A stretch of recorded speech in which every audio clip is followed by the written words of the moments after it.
Welcome back, everyone. We've already discussed the offense, but there's another set of men who also take the field. We'll take a look at the responsibilities and formations the defense uses and how they pay off. Our own Joe Perkins has more. While change has certainly affected the offense, the defense remains the same. The ball falls out. The Red Raiders are sticking with their tried and true 4-3 system.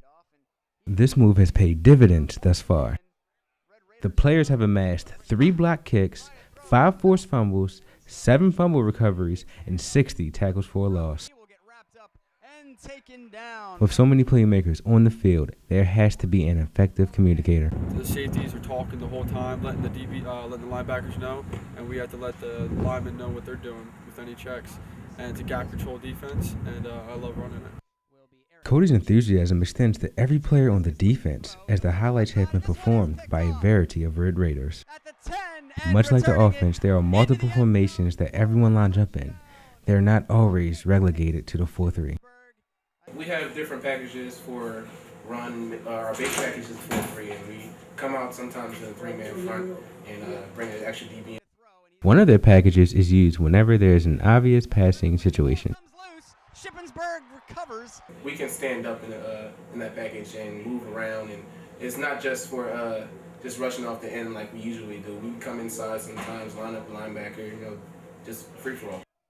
The players not lining up in set positions creates confusion in the opposing team's quarterback, which accounts for SU's 8 quarterback hits, 9 interceptions, 13 sacks, and 22 passes defended. These turnovers are key to giving the offense the ball with excellent field position. Joe Perkins, SUTV News. Thanks, Joe. The defense is improving with each game, and an improving Red Raider football team is great news for everyone in Shippensburg. Defense is by far the specialty of new head coach Mike Macheski. Coach Mack has replaced Rocky Reese after the latter had coached Shippensburg football team for 2 decades. Coach Mack is here with our Kyle Rogers.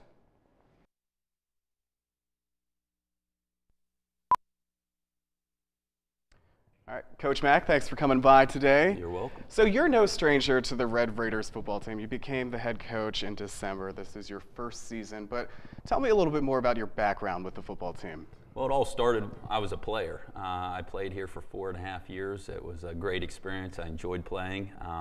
Never meant to get in coaching. It kind of just happened after I graduated. I went out in the real world for a little bit, and then I figured I was going to come back and get my master's degree in environmental science. And when I did, Coach Reese had contacted me about being a graduate assistant with the football program. I thought, well, that can't be too hard. Practice goes from 3:30 to 6, and that'd be all to it. But there's a lot of work involved with coaching that I didn't realize as a player.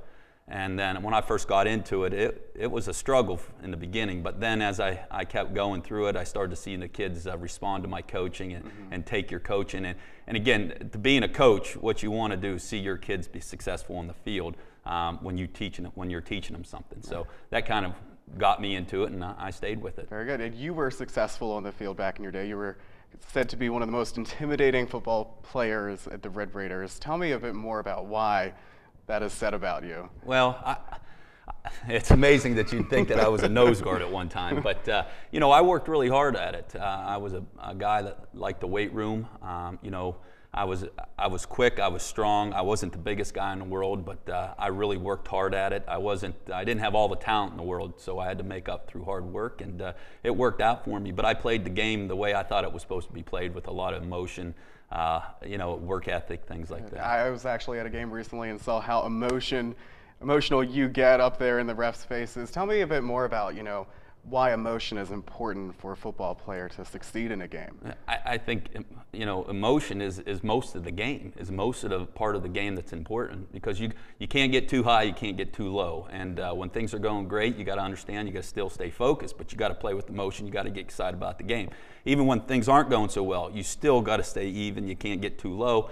And again, it comes to you, being emotionally prepared to play a football game. You got to play it with passion and emotion. And if you're going to be good at football, at anything, you got to have passion for it. So we try to get our kids to have a lot of passion for football. And one of your former players who has passion is Brett Grimes. He is for the Falcons. You had the opportunity to coach him Can you give us some inside scoop about him? Well, it was a great experience coaching Yeah. Brent. First of all, when Brent first came on campus here, I could tell he's the best athlete I've ever seen personally. He's the best one I've ever coached. He could just do amazing things with his body.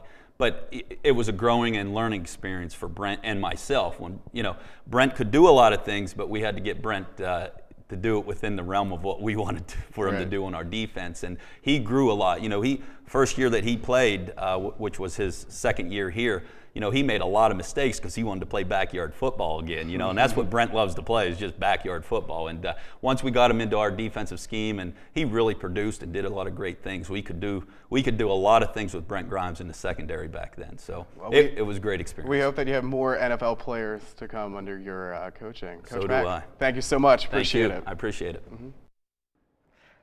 Thanks, Kyle. Coach Mack is very demanding, but he has a great rapport with his players, and it certainly shows in the wins column.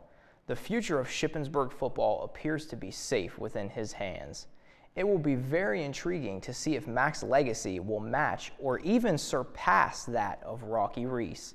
We're going to take a brief time out. When we return, we'll look at why the players are being called Road Warriors. Plus, keep watching for the Raiders from afar. Think they're from Maryland? Try a little farther.